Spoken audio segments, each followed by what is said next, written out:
புதுச்சேரியின் அடையாளமாக திகழும் குபேர் மார்க்கெட்டை இடிப்பதற்கு வியாபாரிகள் எதிர்ப்பு தெரிவித்து வரும் நிலையில் போலீஸ் பாதுகாப்புடன் ஜேசிபி இயந்திரம் மூலம் மார்க்கெட்டை இடிக்கும் பணி நடைபெற்று வருகிறது. பிரெஞ்சு ஆட்சி காலத்தில் கட்டப்பட்ட குபேர் மார்க்கெட் இன்று புதுச்சேரியின் அடையாளமாக திகழ்ந்து வருகிறது.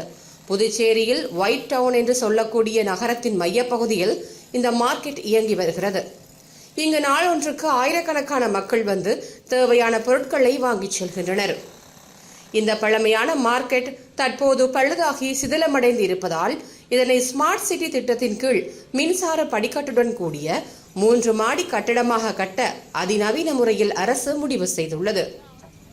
இந்நிலையில் போலீஸ் பாதுகாப்புடன் ஜேசிபி இயந்திரத்துடன் வந்த அதிகாரிகள் மார்க்கெட்டை இடிக்க தொடங்கியதும் வியாபாரிகள் கடுமையான எதிர்ப்பு தெரிவித்தனர். ஆனாலும் வியாபாரிகளின் எதிர்ப்பையும் மீறி ஜேசிபி இயந்திரம் மூலம் குபேர் மார்க்கெட்டை இடிக்கும் பணி தொடர்ந்து நடைபெற்றது.